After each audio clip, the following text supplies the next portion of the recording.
The sun was just beginning to set over the calm waters of my backyard dock. The lake shimmered like glass, and the quiet hum of crickets filled the air. I had built that dock with my own hands long before anyone in the neighborhood even thought about forming an HOA. It was mine and mine alone, a place where I fished, drank coffee in the mornings, and sat with my dog at dusk. But Karen, the self-appointed queen of the HOA, had other ideas. She stormed down the path one evening, clipboard in hand, her lips pressed tight like she was chewing on sour lemons. She announced that the HOA had voted to take control of all waterfront access for the benefit of the community. I reminded her calmly that my dock was on private property, that it had nothing to do with the HOA and never would. Her face turned red, her voice rising so loud it startled the ducks on the water. She accused me of being selfish and told me I was legally required to allow board members to use my dock whenever they wanted. I laughed at the absurdity of it and told her she could leave before I called someone myself. Karen stomped away, muttering under her breath, but I knew she was not finished. 2 days later, I heard the crunch of tires on gravel and looked out the window. 2 police cars pulled up to my property, lights flashing though their sirens were off. Karen stood proudly beside them, arms crossed like she had already won some battle. The officers walked up the driveway asking me if I had denied the HOA access to shared property. I shook my head and handed them the survey documents showing the boundaries of my land. The dock was well within my property line, and there was no record of any HOA rights extending over it. The officers glanced at Karen, who was sputtering and waving her clipboard around, but the more she talked, the more ridiculous she sounded. One of the officers even smirked, trying to hide his amusement as he listened to her tirade. Karen demanded that I be fined and forced to open the dock. The officers told her plainly that this was a civil issue, not a police matter. She shouted that I was defying community rules, but the officers reminded her that HOA rules did not override private property law. Her smug grin began to crack as the truth settled in, but her stubbornness would not let her back down. I stood calm and steady, knowing the fight was far from over. Karen had brought the police to intimidate me, but I could see it in her eyes. She was already plotting her next move. Karen clenched her fists at her sides and stomped her foot on the gravel as if the officers would suddenly change their minds just because she demanded it. The officers shook their heads and told her once again that they had no authority to enforce HOA demands on private land. Karen glared at me, her eyes burning with frustration, as if she could will me into submission. But I only leaned against the railing of my porch with a calm smile, my dog sitting faithfully by my side. The officers finally turned to leave, giving me a nod of reassurance before heading back to their cars. Karen stood frozen in place, her pride keeping her rooted to the ground even as her plan unraveled. I told her she could march her clipboard off my property unless she wanted to be the one reported for trespassing. She huffed loudly, then spun on her heel and stormed down the path, muttering words I could not make out. That night, as the crickets sang again, I sat on the dock with my dog and watched the reflection of the moon dance on the water. I could not help but chuckle at how far Karen was willing to go to try and control something that was never hers. But deep down I knew she was not the kind of person to let go easily. She would come back, maybe with more paperwork, maybe with another scheme, maybe even with more people from the HOA to back her up. And as the wind rippled across the lake, I thought to myself that she had no idea who she was dealing with. This was not just a dock to me, it was years of work and pride, it was freedom, it was my sanctuary. If Karen wanted another fight, I was ready for it. Because I had no intention of giving up what was mine. Days later, I spotted Karen walking along the edge of the lake with 2 men from the HOA board. They were pointing at my dock, whispering to each other, and scribbling notes like it was some kind of investigation. I stayed on my porch watching, quietly sipping my coffee and letting them feel important for a moment. When Karen finally noticed me, she raised her chin and shouted across the water that they were gathering evidence for legal action. I laughed softly to myself and told her she better bring more than clipboards if she thought she could take me on. Her face turned red, and she yelled that I would regret mocking her. The men beside her looked uneasy, like they had not expected the confrontation to turn so sharp so quickly. One of them even muttered that maybe this was not worth the trouble, but Karen hushed him with a wave of her hand. That evening I received a letter slipped under my door claiming I was violating community harmony and that I had 1 week to comply with HOA regulations. The letter was unsigned, but the wording carried Karen's touch, every line dripping with her self-righteous tone. I set it down on my kitchen table and laughed again because I knew her threats were empty, without legal ground. But I also knew she was determined, and determination mixed with arrogance could be dangerous. The next morning, as I stood on the dock watching the sunrise, my dog let out a low growl. I followed his gaze and saw Karen standing on the path, once more, this time with a camera in hand, snapping photos of my dock, my yard, even my porch. I walked over slowly, my boots crunching on the gravel, and asked her what exactly she thought she was doing. She smirked and said she was gathering proof that I was a problem neighbor who needed to be forced into compliance. I told her flat out that if she stepped 1 foot onto my property again, she would have to deal with the sheriff, not just me.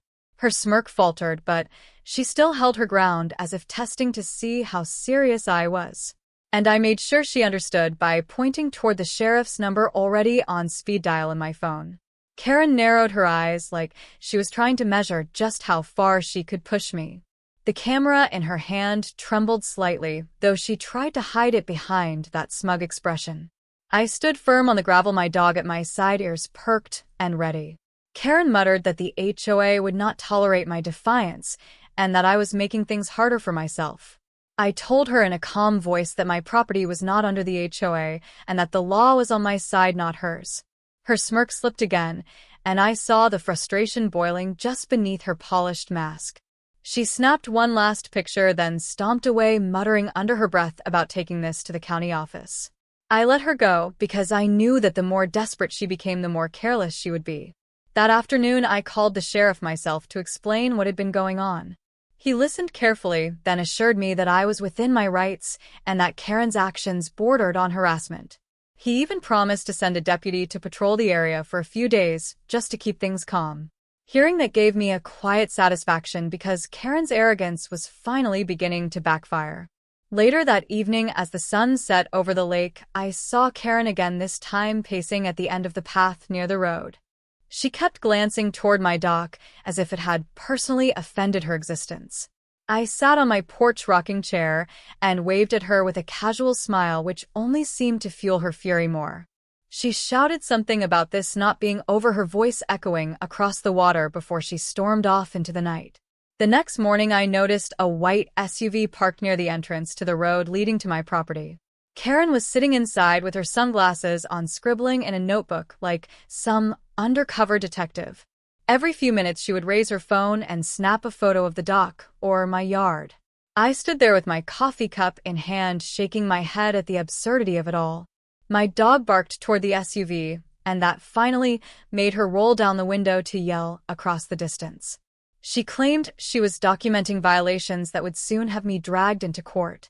I calmly reminded her that trespassing and harassment were not going to look good if the sheriff saw her sitting there day after day. She scoffed and rolled her window back up, but I could tell her confidence was starting to crack.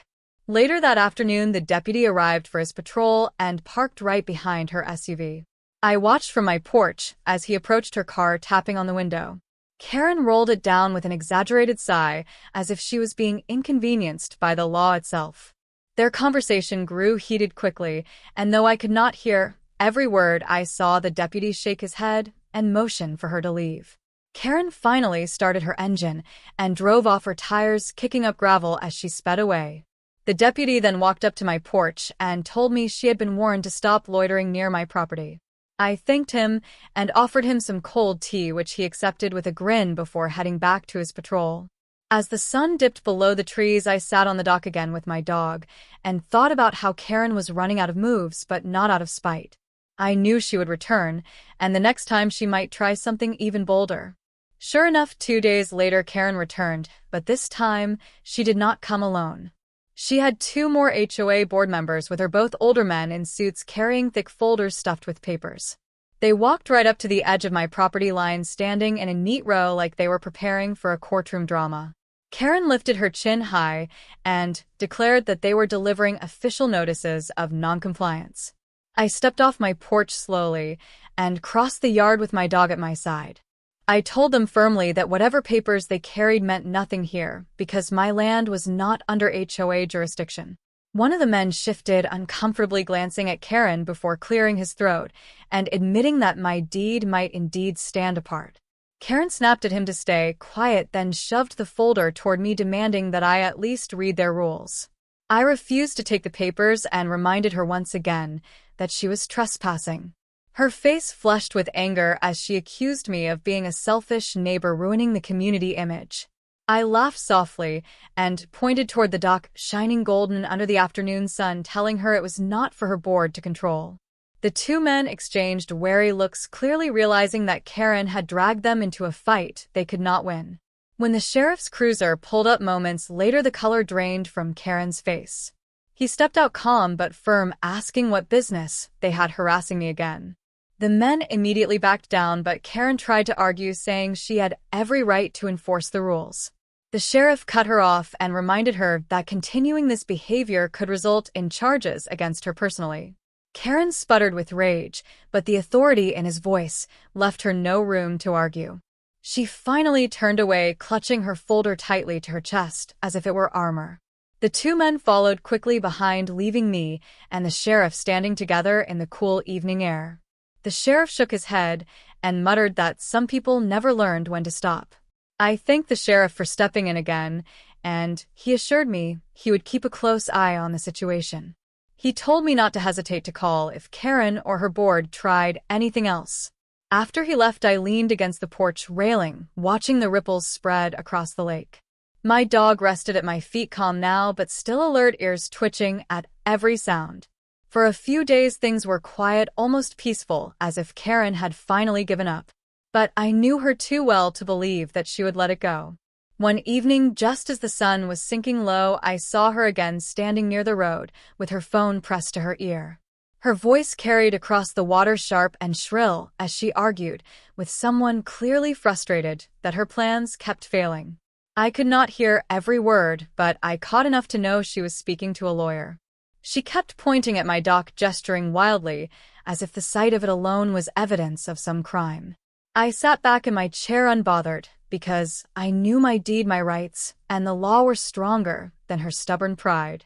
My dog let out a low growl, but I patted his head and told him to relax, because this was just another one of her desperate plays.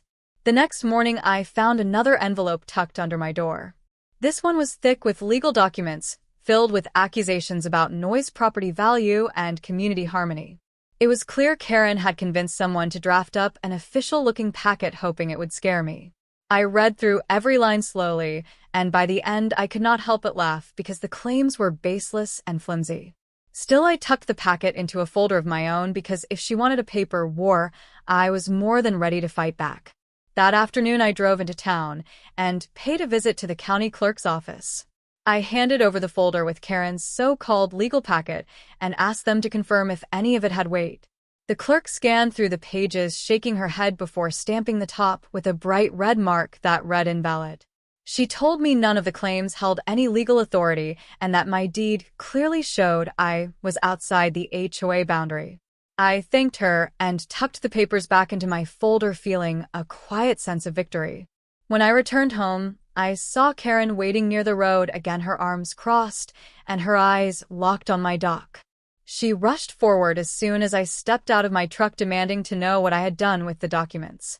I told her calmly that the county had laughed at them just like I did. Her face went pale, then quickly flushed with anger. She shouted that I was making a fool of her in front of the entire board and that I would regret it. My dog barked sharply from the porch, making her stumble back a step. I told her plainly that the more she pushed, the more she exposed herself, and that the sheriff already had a record of every stunt she had pulled. Karen clenched her fists, trembling with frustration, but she said nothing more. She spun around, storming off toward her car, muttering under her breath like a storm cloud trailing behind her. I stood there watching until she drove away, gravel spitting out from her tires. And though the road grew quiet again, I knew deep in my gut that she was not finished yet. That night the air around the lake felt heavier than usual, as if even the wind carried Karen's anger across the water. I sat on the dock with my dog at my side, staring at the stars, but my thoughts kept circling back to her next move. Karen was not the type to lick her wounds quietly. She thrived on control, and the thought of losing it must have eaten her alive.